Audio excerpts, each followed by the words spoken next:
Most people are afraid of death without even understanding it. But let me ask you a question. Are you afraid of birth? Let's find out what one of the greatest Buddhist masters has to say about the nature of birth and death.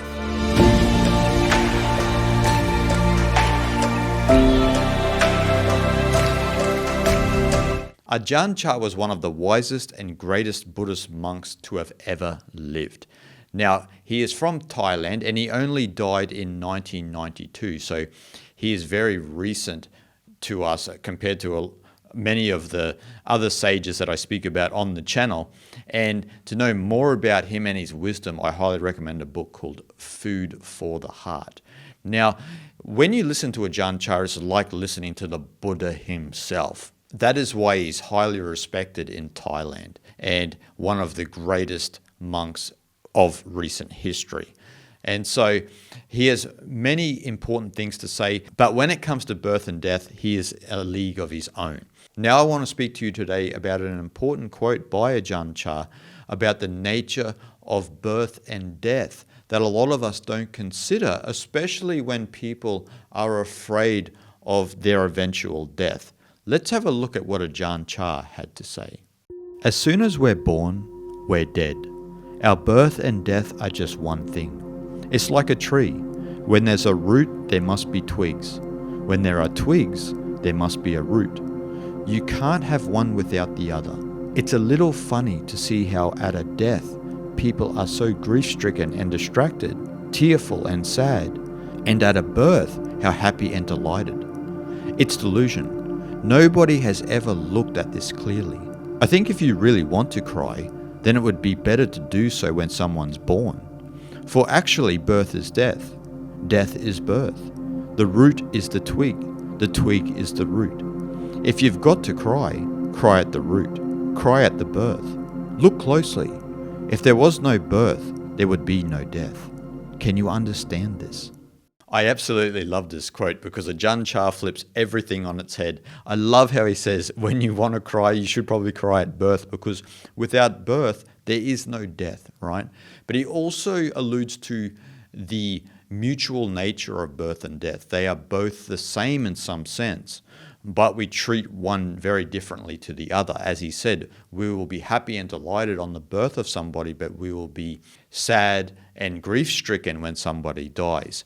Now, obviously, he's speaking from the perspective of an enlightened Buddhist master, right, who understands the beginningless, endless nature of the world. And so as we travel the ocean of samsara, birth and death are interrelated, right? Like, we have this body, but it's not the only game in town from the Buddhist and Hindu perspective. We will take on another body to live out another existence, whatever that may be, and then on and on and on we go until we understand the true nature of ourselves. And so in some sense, if we look at it from that perspective, we could cry for someone being born because it means that that soul has come back into the world because it has not cleansed out all of its samskaras, its storehouse impressions and subconscious content, its vasanas, its latent tendencies and habitual ways, and also its karma, its actions and unconscious actions. That makes up the wheel of samsara framework, those three.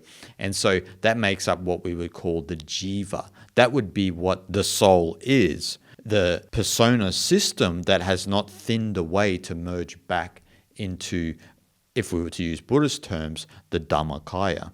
But if we were to use Vedanta, Brahman, or if we were to use Taoism, we would say Tao, right? We're merging back into that ultimate reality that we are all a part of, but we create this persona system, and then that's what comes back life after life. So as Ajahn Chah says, we should cry at the birth of somebody because that soul has come back into this world. And so he's also saying, as he said, we should cry because that soul is eventually going to die. So it's ironic that we do it the other way around. But obviously that's because of sentimental reasons, right? Because we get to know somebody, and then when they're not there, we feel like they are gone. But they live on in our minds and our hearts, and that's something that we don't consider. And one of the main reasons Ajahn Chah spoke about this was because we have a problem in letting go, letting the process of life just happen, right? We're always running towards something or running away from something. And so in the case of birth to death, we're trying to hold on to our bodily existence, and we don't accept the process of aging and dying and sickness and so forth and so on. So we're always fighting that process. We don't want things to be a certain way, but we can't prevent it. And this is what happens, right? Because a lot of people can't accept death. And so they're trying to prevent it as much as possible. And obviously you should take care of your health, but you also need to accept the fact that you won't be here one day, right? And so you've got to accept this process of aging and dying. And Ajahn Chah says that we suffer because we don't know our real home, right? And so Buddha would talk about external homes, right? So external homes are like the dwelling where someone lives, and even the body, right, as an external home. This isn't our real home. Our real home, according to Ajahn Chah, is peace, is tranquility. That's our real home, and abiding in that peace, because that is our ultimate nature, and that is what transcends all of this, right? All of this physical reality that we believe we permanently exist in, but we don't. So we fight this process, right? From birth to death. We fight this process in some sense. Now, that can be a lot psychological because we constantly think sometimes about our eventual demise and what that will be like. And a lot of people think about it in a terrible manner because maybe they've had the experience of someone else dying who was close to them and so forth and so on. But Ajahn Chah is saying we're not looking at this the right way.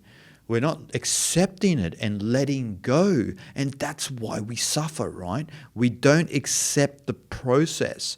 And so that's why we suffer. It can't be any other way. And so our thinking is wrong, right? When we think about it and people get down about their own eventual death or what it will be like to be sick and so forth and so on, it's all an incorrect way of looking at it because we don't know our real home. We've thought that this body, this life is our real home, but our true home is peace itself, is what emanates out of our own Buddha nature, or what in Vedanta they would call the Atman, the undifferentiated consciousness within all of us, right? That is the Ananda, the bliss, the unassociated bliss. It doesn't have to be associated with anything. It's not about bodily pleasures. It's not about anything like that. It's about an unassociated bliss that we all are, and that is our true home, according to Ajahn Chah. Ajahn Chah has a really interesting way of explaining it. He said, it's like a duck wanting to be a chicken and a chicken wanting to be a duck. But we all know a duck can't be a chicken and a chicken can't be a duck. But that's how we're approaching this, right? We're not letting go. We're not accepting the process of life itself. And so Ajahn Chah says, if you want a duck to be a chicken, you will suffer because it's ultimately impossible.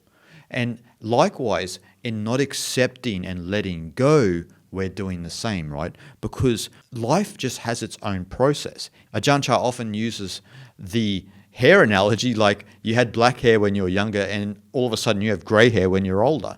You had nothing to do with that. That was just the process of life. Likewise, a duck just can only be a duck. It can't be a chicken. And if it wants to be a chicken, then it will suffer because it's impossible. And a lot of people in the world now are living in that way, right? Are trying to think a certain way, which is impossible, and they suffer as a result. But Ajahn Chah says, if you accept a duck as a duck and a chicken is a chicken, then you're accepting the way the world actually is.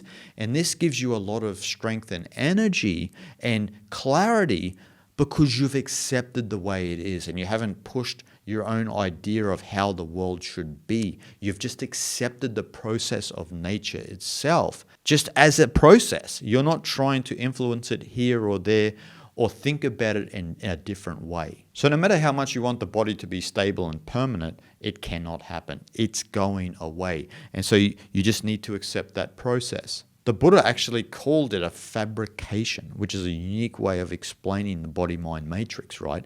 A fabrication. He said how inconstant fabrications are. He constantly explains how inconstant fabrications are, and also that a fabrication's nature is to arise and pass away. This is what a fabrication does.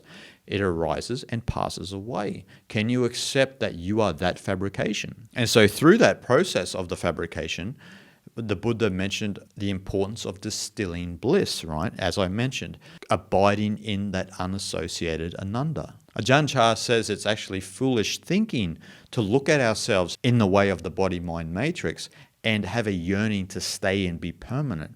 He says that this is foolish because you don't understand the process of fabrications. It's just a process. It just moves along and does its thing, and you don't embrace the change within yourself, right? In Taoism, they constantly talk about mastering change, about understanding the seasons of your life. And in the modern day, we are fighting the seasons, we're fighting the process, and we're not accepting the way that we are. And this only causes suffering. So we need to remember it's so normal to be born, to live, to get sick, and to die.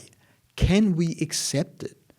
That's the difficulty we all find, right? We don't accept it. But that's the process of life. Once you've accepted it, then there's a great relief and a weight has been lifted off your shoulders. And that's what Ajahn Chah is speaking about. Then you'll come back more into harmony with this peace because you're not at odds with the process of life. You're just moving through it as a fabrication, and then that's it. Once it's all said and done, it's done. And that's the process of life. Ajahn Chah uses the breath as an analogy, right? When we look at our breath, we don't have to control the process of the breath, and we don't obviously complain about the process of the breath. I've never heard someone say, I hate in-breaths, or I hate out-breaths. I just want to hold my breath. Why do I have to breathe out ever again? I just want to hold my breath. Or I don't want to breathe in again. Like, that's stupid. I just want to have no air in my lungs. It's ridiculous talk, right?